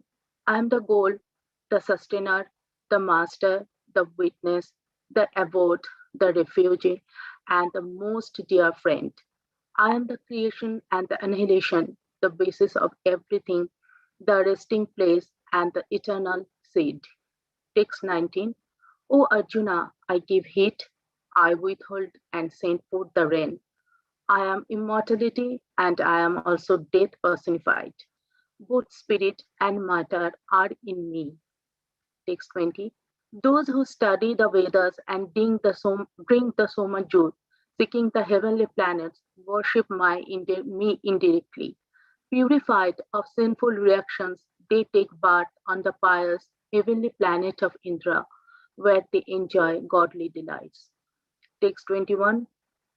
When they have thus enjoyed vast heavenly sense pleasure and the results of their pious activities are exhausted, they return to the mortal planet again. Thus, those who seek sense enjoyment by adhering to the principles of the three Vedas achieve only repeated birth and death. Text 22. But those who always worship me with exclusive devotion, meditating on my transcendental form, to them I carry what they lack and I preserve what they have. Text 23.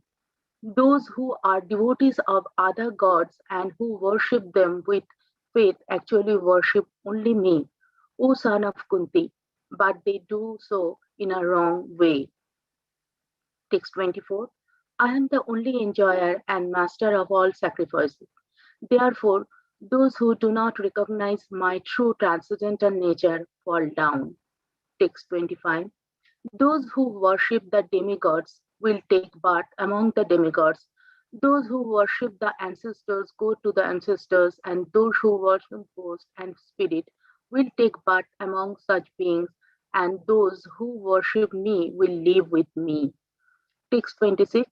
If one offers me with love and devotion a leaf, a flower, a fruit, or water, I will accept it. Text 27. Whatever you do, whatever you eat, whatever you offer or give away, and whatever austerities you perform, do that, O son of Kunti, as an offering to me. Text 28. In this way, you will be freed from bondage to work and its auspicious and inauspicious results. With your mind fixed on me in this principle of renunciation, you will be liberated and come to me. Text 29. I envy no one, nor I am partial to anyone. I am equal to all. But whoever renders service unto me in devotion is a friend, is in me, and I am also a friend to him. Text 30. Even if one commits the most abominable action, if he is engaged in devotional service, he is to be considered saintly because he is properly situated in his determination. Text 31. He quickly becomes righteous and attains lasting peace. O son of Kunti, declare it boldly that my devotee never perishes. Text 32. O son of Pritha, those who take shelter in me, though they be a lower birth, women, Vaishyas, merchants, and Shudras, workers, can attain the supreme destination. Text 33. How much more this is so of the righteous Brahmanas, the devotees, and the saintly kings. Therefore, having come to this temporary miserable world, engage in loving service unto me.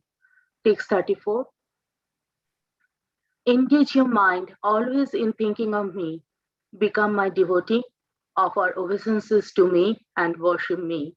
Being completely absorbed in me, surely you will come to me. Om Tat Shat Iti Srimad Bhagavate Gita Brahma Vidyayam Yoge Shastre Shri Krishna Jona Shamvede Raja Goya Igo Namo Navame Dhayaha Om Tat Shat. Thank you, Sutapa Mataji. So Thank we you, have. Mataji, for giving me a chance. Thank you, Mataji. So we have like 10 minutes break now. So we will be back 6:52ish, around 6:55, just to round it up. So we have Girdhar and Dad. They will do small kirtan for us. So Girdhar, if you are ready, can go ahead. Yes, Mataji. Thank you.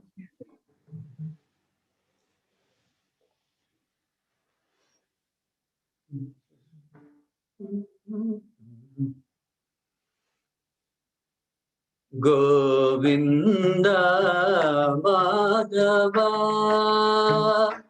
Gopala Kesava Govinda Madhava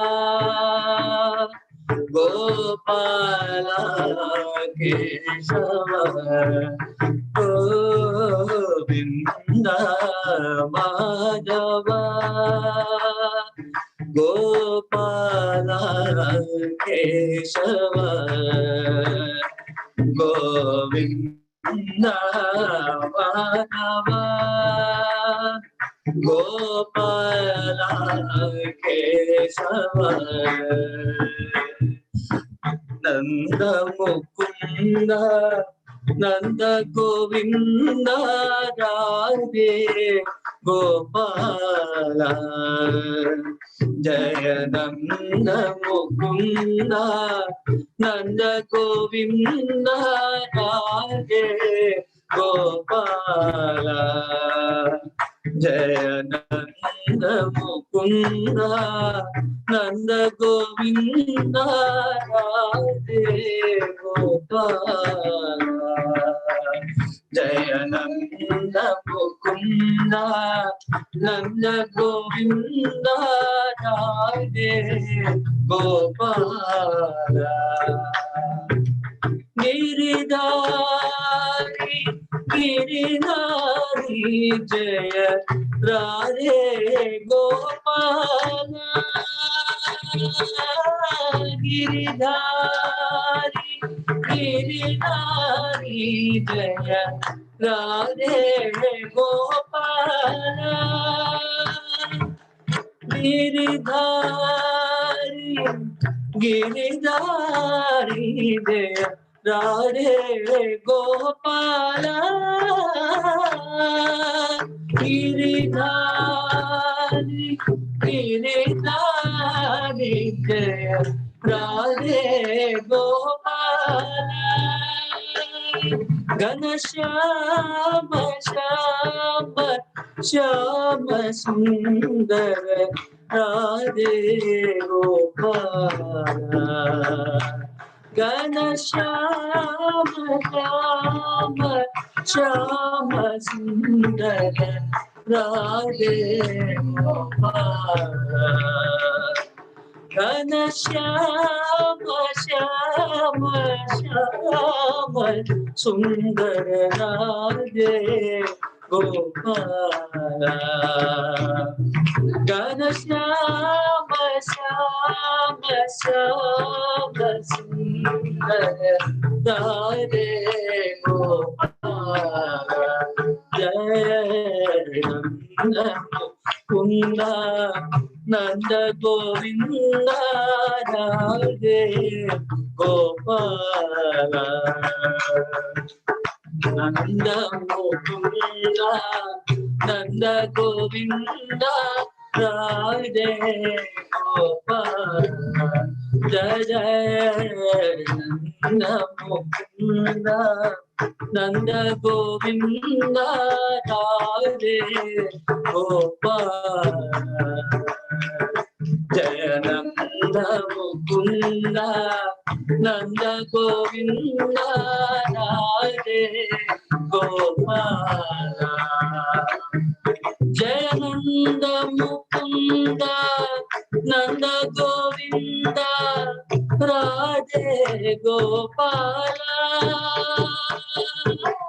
Nanda Mukunda Nanda Govinda Radhe Gopala Jaya Nanda Mukunda Nanda Govinda Radhe Gopala Nanda Mukunda Nanda Govinda Radhe Gopala Nanda Mukunda Nanda Govinda Radhe Gopala Nanda Mukunda Nanda Govinda Radhe Gopala Nanda Mukunda Nanda Govinda Radhe Gopala Nanda Mukunda Nanda Govinda Radhe Gopala Nanda Mukunda Nanda Govinda Radhe Gopala Nanda Mukunda Nanda Govinda Radhe Gopala Jai Nanda Mukunda Nanda Govinda Radhe Gopala Nanda Mukunda Nanda Govinda Radhe Gopala Radhe Gopala Radhe Gopala Radhe Gopala Radhe Gopala Radhe Gopala Radhe Gopala Radhe Gopala Radhe Gopala Radhe Gopala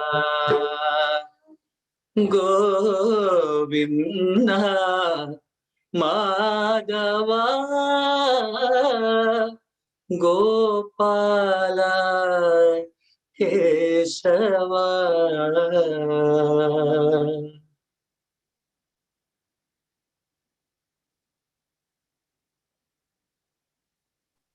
Prabhu, you have time for one more kirtan if you want to go ahead with one more kirtan.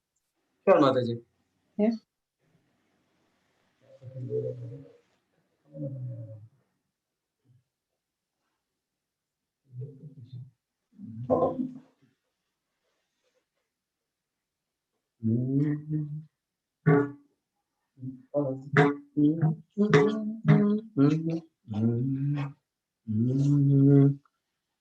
Kamala Nayana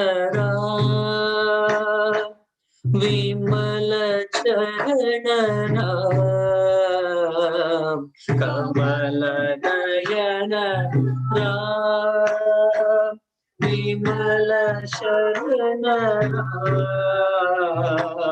Kamala Nayana Vimala Charana Kamala Nayana Vimala Charana Kamala Nayana Vimala Charana Patita Pavana Kamala Nayana Vimala Charana Patita Pavana Patita Pavana Janaki Jeevana Patita